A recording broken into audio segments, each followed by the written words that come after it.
हा जो मासा आहे ना, हा फ्लॉरॉन, हा माझ्या भावाचा फेवरेट. म्हणजे माझ्या भावाने एवढे पैसे घालवलेत त्या माशावरती. आणि असं म्हणतात की हा फेंगशुईवाला मासा पण आहे. आता कितपत खरं आहे ते माहिती नाही. ठेवतात फेंगशुईचे. हा फेंगशुईवाला मासा आहे आणि म्हणून किंमत पण अरवाना ठेवतात. अरवाना ठेवतात. ते काही पॅटर्न्स आहेत. लोकांना वाटतं की ते पॅटर्न्स असे जॅपनीज किंवा चायनीज लिपीमध्ये काहीतरी लिहिलेलं आहे आणि ते गुड लकसाठी असतं. आणि असं म्हणतात की आता हे कितपत खरं आहे मला माहिती नाही, तुम्ही कमेंट करून सांगा की जो फ्लॉरॉन मासा आहे ना, तो जर घरात काही संकट बिंकट येणार असेल तर स्वतः ती ओढून घेतो आणि तो जो लाल लाल आहे तो काळा पडतो अख्खाच्या अख्खा. ऑस्कर हा एक एकदम गुड लुकिंग मासा आहे यार. दादरला ना जे कोणी राहतात तिकडे माहिती, दादरला एक विहीर आहे. त्या विहीरमध्ये लोकांनी आपल्या घरातनं मोठे मोठे ऑस्कर, काय होतं आपण घरात एक ऑस्कर घेतो आणि मग तो वाढत वाढत वाढत वाढत जातो, मग तो खूप मोठा होतो. सेम विथ शार्क पण मोठे होतात. मग दादरच्या विहीरमध्ये लोकांनी आपल्या घरातनं मासे जोडलेत.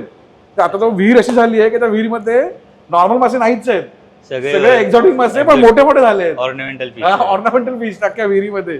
तर तुला माहिती असेल कमेंट करून सांगा की कुठली विहीर आहे, कुठल्या एरियामधली आहे. ट्रान्सपरंट फिश आहे, थायलंड ग्लास फिश. हो काय खतरनाक आहे हा. एक्सरे घेऊन फिरतोय हा.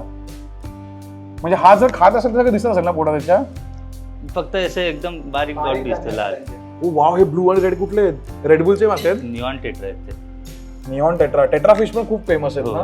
हे लाईफ प्लांट्स मध्ये तुमचे जेवढं सेक्शन आहे त्याच्यात टेट्रा व्हेरायटीज राहतात. टेट्रा व्हेरायटी राहतात ना. बाकीचे मासे वाट लावून टाकतील पूर्ण प्लांट्सचे वगैरे. आणि हे झिंगार दिसतात ते काय आहे, चालतात ते श्रिम्प आहेत सगळे. श्रिम्स आहेत ते. हे मोठे होणार एवढेच राहणार. एवढेच राहतात, रिव्हर श्रिम्प असतात ते एवढेच राहतात. यांचं काम काय, साफसफाई. हो, अलगी वगैरे सगळे क्लीन करतात आतमध्ये.